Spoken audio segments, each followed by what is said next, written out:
Yeah.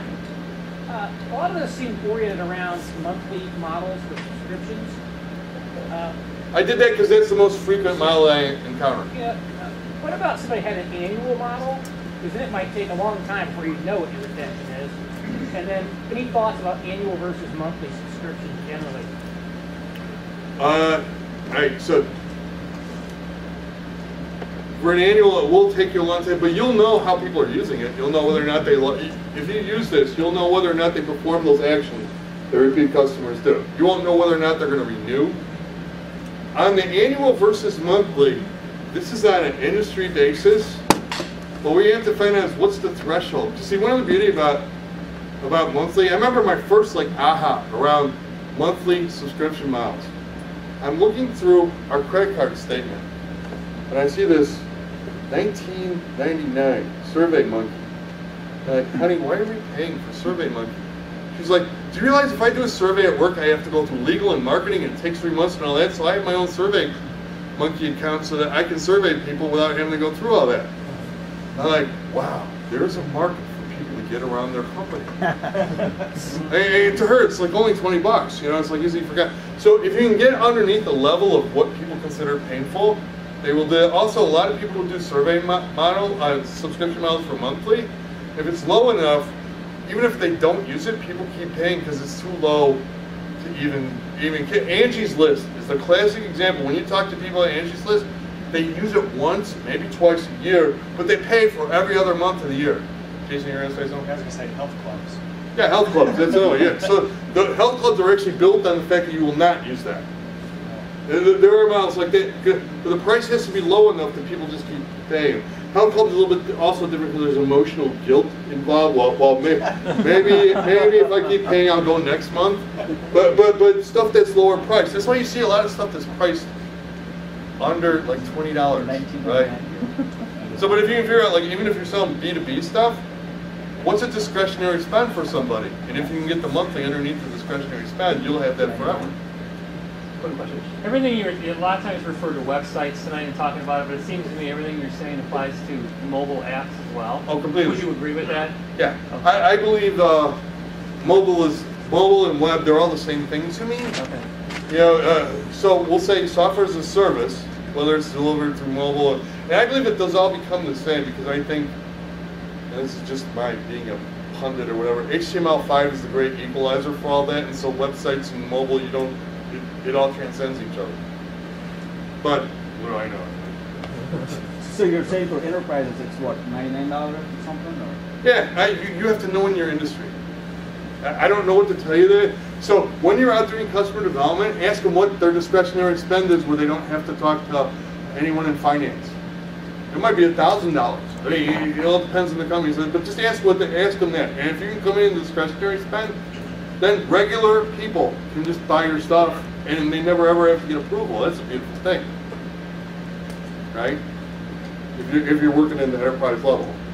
And even below that, like, see, because in a company, in an enterprise, right, everyone has a different level of spend, so it depends on who you're selling to. So if you can get it low enough where maybe not the first level, but maybe the second and the third, so it doesn't go to anybody who works in the finance organization who's going to be in purchasing people, so now you need attorneys, right? And when you start entering that, it's very expensive, very long, very drawn out. I used to sell software products to school districts. It's the most painful thing you could ever do in your life because you're selling to government and it takes forever. We sold like Washington, D.C. It took 2.5 years because it needed to be tacked onto a federal bill in order to actually get paid.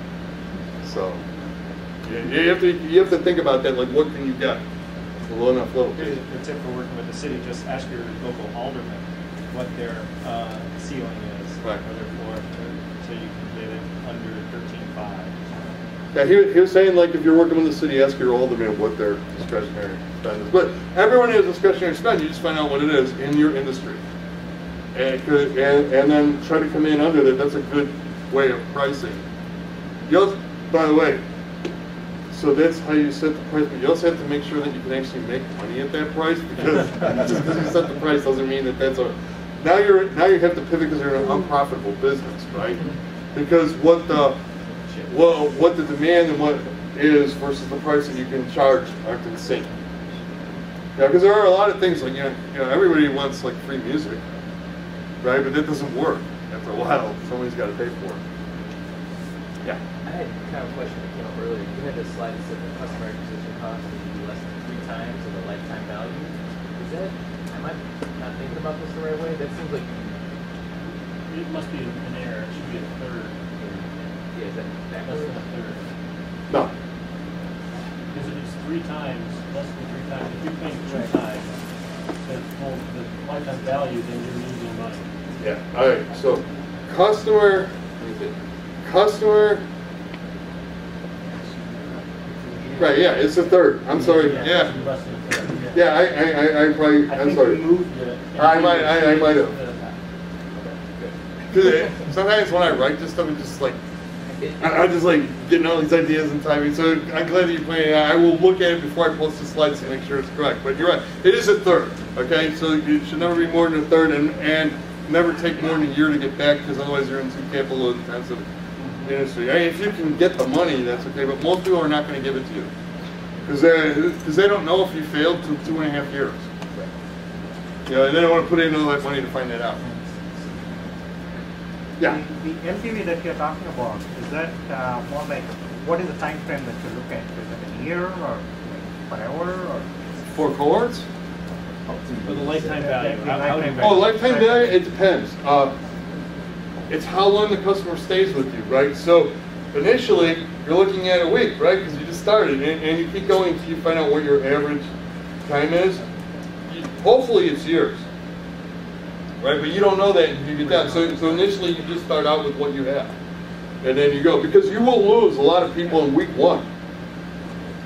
You know, I mean, a lot of the like when you talk to some of the guys who are successful, they were measuring every week. They were using a cohort a week, and just seeing how many people blew out after like 4 days and stuff like that. Because when you're first starting out, that's all you have. But if you lose those people, that's all your revenue. Because you only have revenue from 10 people, so it's like really important to keep them, right? Then you learn, and as you go, the scale becomes different. Does that help? Anybody else? All right, thanks.